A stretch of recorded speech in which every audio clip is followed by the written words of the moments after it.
And I was doing this program, doing these principles. So the dilemma being, you're not the mind, basically. You're not your thoughts or feelings. You're not the mind, and the deepest feeling of all, the body sensation. You're not even that. I was to come to learn, you see, and I, in that sense, I was coming to learn step one at the deepest level, because step one in its introductory level, when I first got into recovery, was you're powerless over alcohol. This abnormal reaction to alcohol that renders your life unmanageable, that separates you from fulfilling your needs in life and just making life unmanageable. Now I'm realizing the alcohol's been away for 3.5 years, so that's not the problem. So this abnormal reaction to alcohol is one thing, and then I saw it. I saw it that it was never the alcohol. The abnormal reaction to alcohol, when the alcohol is taken away, is an abnormal reaction to self. All of that mental, emotional reaction that had become arrested, that had become a fixed idea of Steve, was just a self-possessive mechanism that related from the body sensation in dysfunctional ways or functional ways, but none of it qualified truth, none of it, until I had the awakening, until self-realization occurred. And only then did step one reveal itself to a much deeper level that became far more universal than the bottle. The bottle applies to alcoholics, but that seeing that reaction, abnormal reaction, come inward to instinct in a self-obsessed way, possessive way, self-oriented way, seeking personal consolation, an identity that was forever trying to fulfill itself. I suddenly realized this is universal. Everyone suffers from this. Everyone. Everyone suffers from self-obsession, ego, avoidance.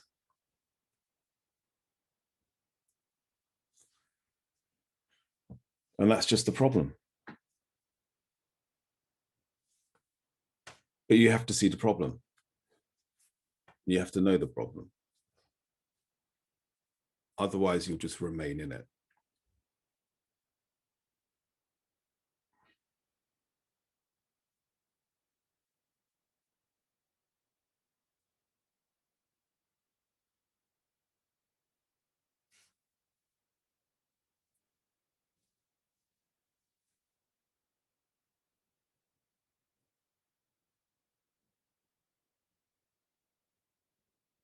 And not,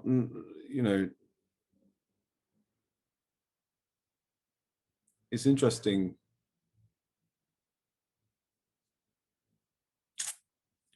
how the problems got worse in this particular time, in the last, say, decade, for instance.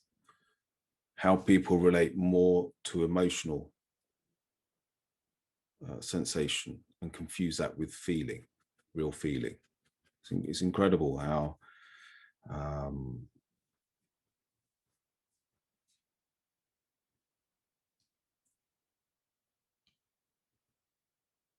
this distinction is not being made. How emotion is not seen as a counterpart to one's thought, the mind.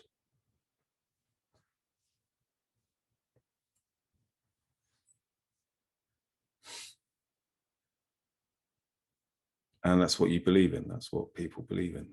You know, it's just this mental emotional dance, this mental emotional reaction to their biological instinct, directing it. And that's what Bill, the co-founder of the big Alcoholics Anonymous, the big book of Alcoholics Anonymous, said. It's the misdirection of instinct. The instinct itself, the body is innocent, but our perception of it isn't. And our perception of the body is mental and emotional. Yet it's just mind. It's just memory. It's a perception based on personal experience that is in the mind, that is in the body, you see.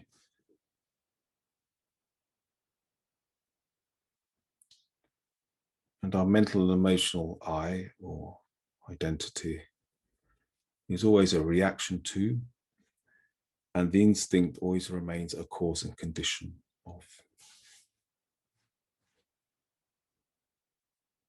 People would be shocked if they realized how much of their thinking is in fact biological, how much of it is the cause and condition of either something they're not wanting to feel or something they want to feel more. It's fascinating stuff.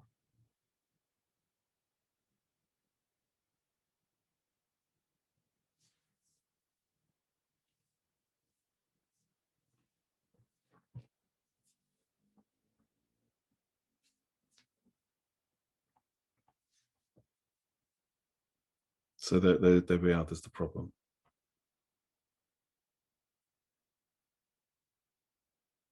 And you have to see it. You have to see that when you have mental and emotional reactions to things, the identity, the sense self, you have to see how it is linked to the body. You have to see that. Because the body is the cause and condition of your thinking and your emotional nature. But in our modern society, we lead our bodily sensation, our instincts, in a way where we feel we're directing them.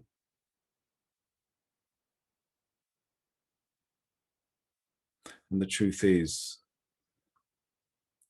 most of it just comes from the body. It's just how you've learned to meet that feeling in the body. It just comes up and it loops.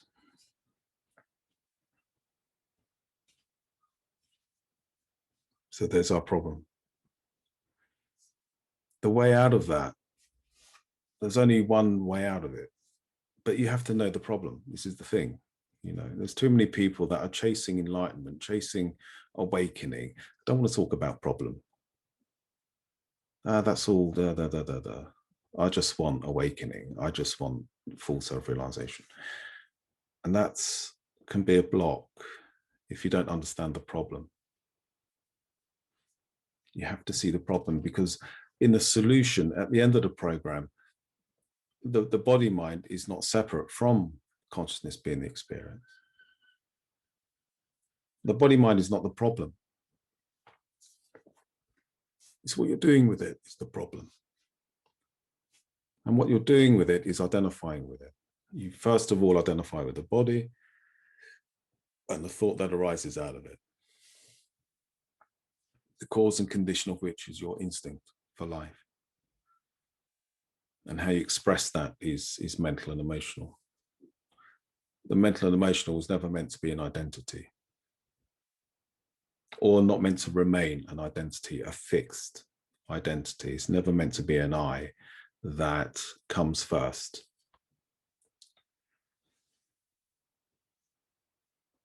But the body mind is given back to what is first, you see. So you have to know this problem in the beginning, which is step one.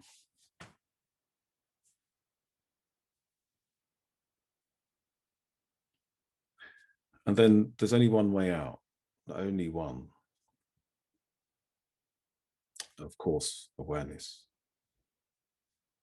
Awareness.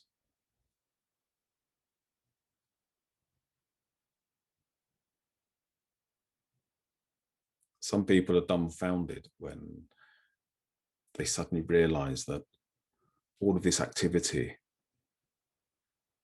is a result of a body sensation. It'd be quite dumbfounding. Especially if you've got mental and emotional activity that isn't it, that's in a loop, that loops.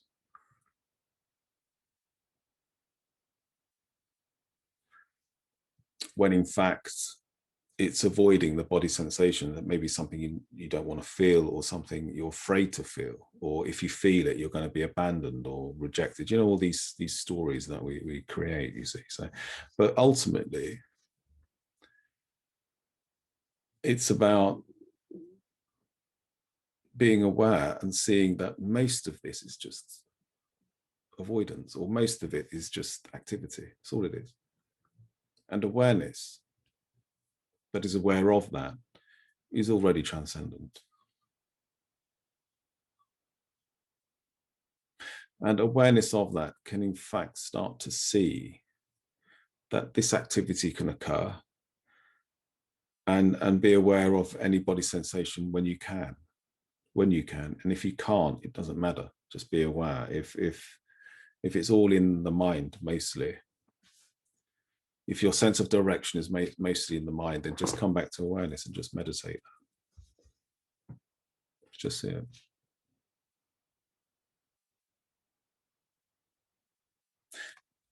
And you'll start to see this correlation between mental, emotional, and body sensation, because this has to be seen, because in the Gitas, in the Hindu scriptures, the Upanishads, is very well known. This is the oldest science of consciousness known to man. And they say the same thing.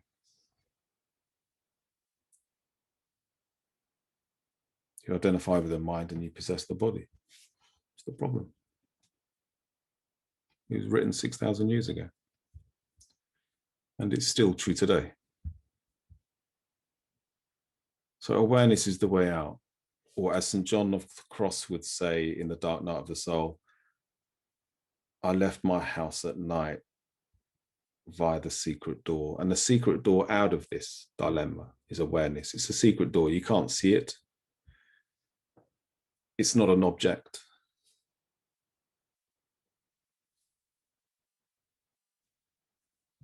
It has no name. We call it awareness, but what is it? We call it observation, but there's no one observing. Awareness is knowing, isn't it? Knowing without word, without description. So we know that awareness is the solution. That's all you need to know.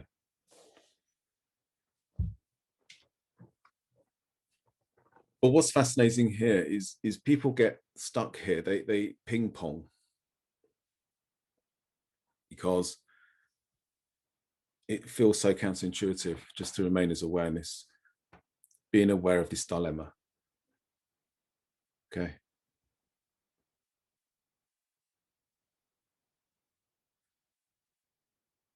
So as awareness, there'll be the temptation to want to do more than that,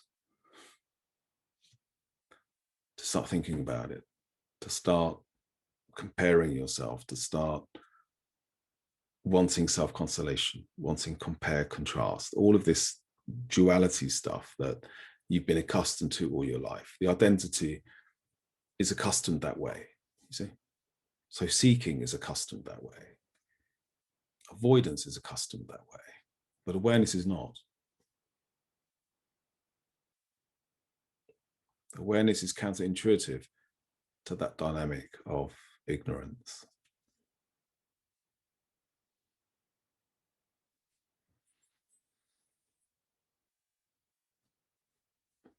So it's difficult because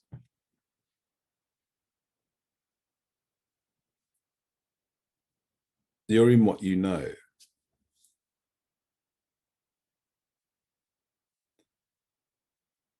And you're just aware of it.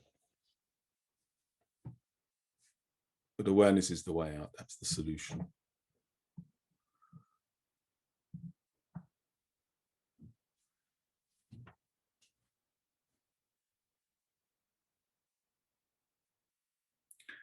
And it can be quite difficult to, the reason it's so difficult to distinguish awareness from your forms, your thought, your emotion, your body sensation,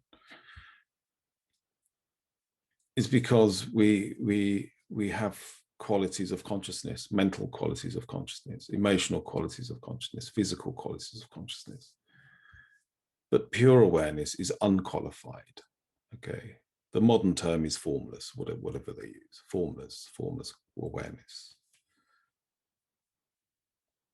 But it's unqualified. It's not defined by these qualities that appear out of it, you know, such as the mental quality of consciousness, which, you know, is a thought, or it could be an emotional form, or it can be a physical sensation form.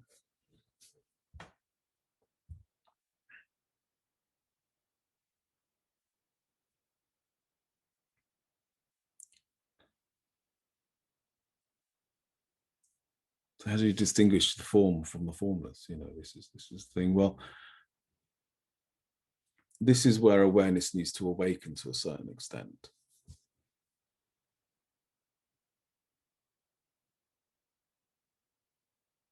This is where you have to learn that despite there being this activity, despite there being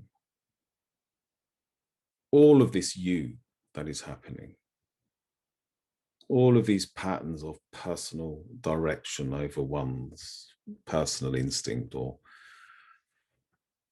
deep pattern of personal experience, you've got to know that the knowing of it is pure. It's that awakens, that awareness that awakens. Not the quality of awareness. There's never a mental awakening or an emotional awakening or even a physical awakening. These things do not awaken. These things only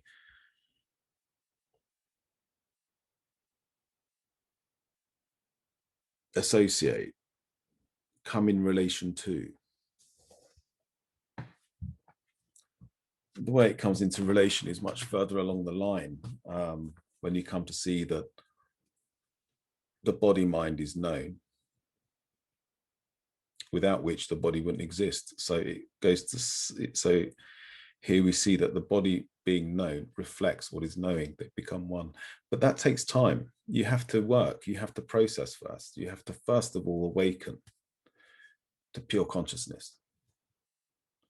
Not you in your mental, emotional, physical reflection, but what is seeing this? What is knowing of this? How can there be a knowing of this that doesn't translate itself through the mental and emotional and physical application?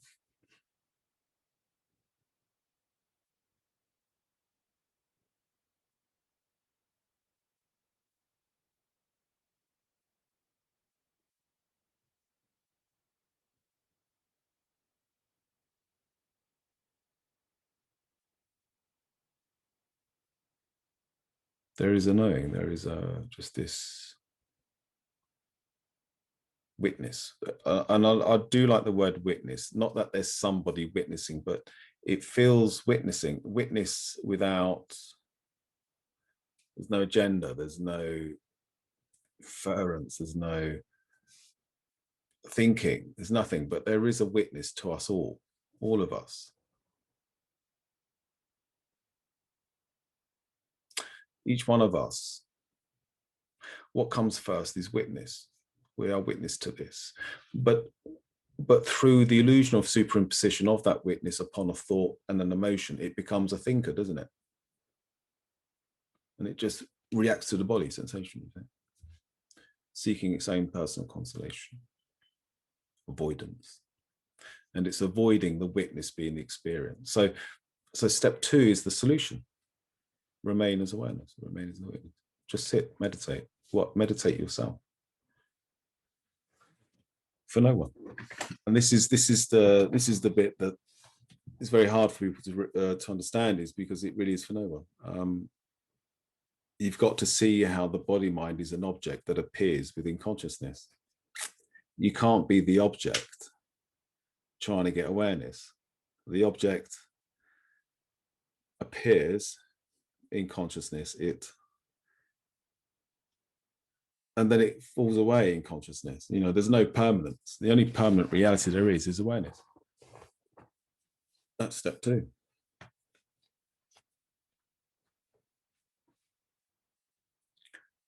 And there's no agenda. There's no agenda for personal consolation. There's no comparing awareness. You never, this is where it's foolproof. I wouldn't trust the ego as far as I could spit.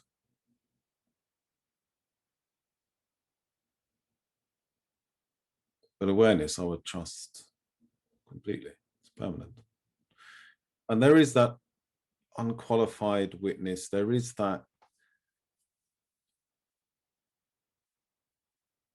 undifferentiated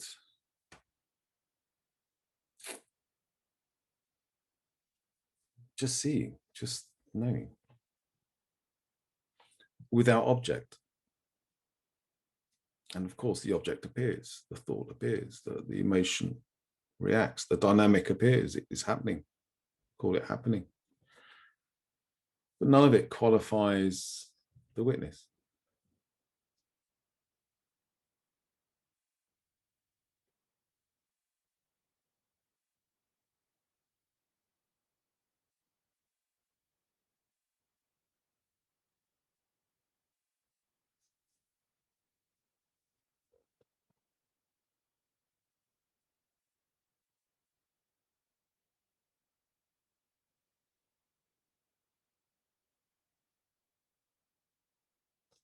A particular characteristic of awareness, even though there's no characteristic to awareness, but in terms of, using poetic license, one of the characteristics of awareness, the witness, is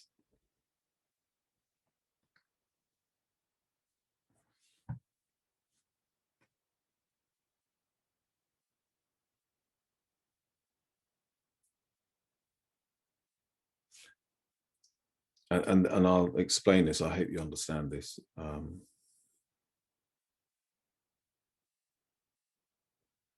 Let's make it simple.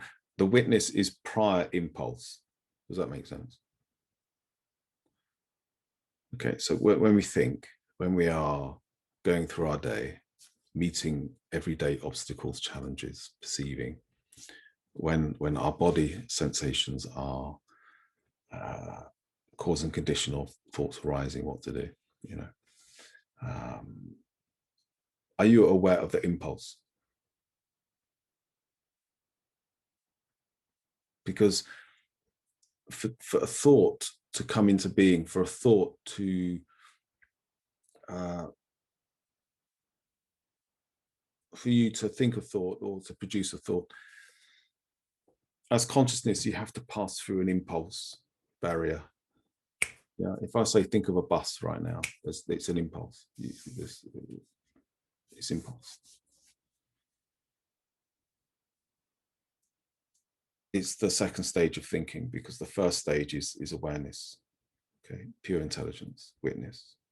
So you go through the impulse. Okay, but where you avoid your natural state, where you avoid consciousness being experienced, what happens is you pass the impulse and you become a thinker, and you become a thought that's forever pinging. It's forever in the impulse. It's an impulse reality, seeking, finding, looking. But when you begin to explore awareness as the solution, you come to see that awareness without object is prior that impulse. It needs no object. So get used to awareness without object. The object may appear, but if you're not thinking it, you remain behind the impulse line, unqualified.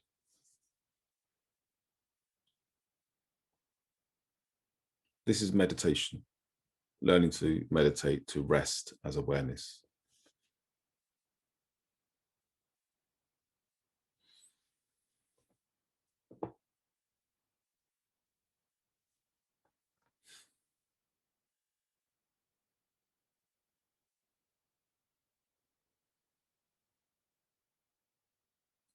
Play around with it now. Start thinking. Can you feel the impulse? Come back behind the impulse. Can you feel the stillness, the nothingness, the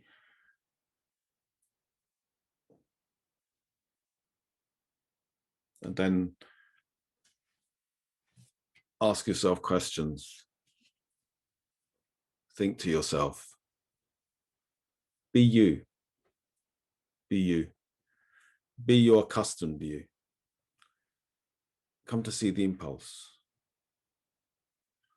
Impulse, thought forming, word spoken, action. 4 stages of thinking: awareness, impulse, formation of thought, word spoken, action. It was a young man who self-realized in the 13th century that realized that. 13th century, some guy had a self-realization and realized that it first is consciousness, awareness, impulse, thought forming, word spoken, action. All that was his embodiment to see how all associates to consciousness being experienced. Incredible, isn't it? So awareness is the solution. Not mental awareness, not emotional awareness. Awareness without object, intimacy. Yeah.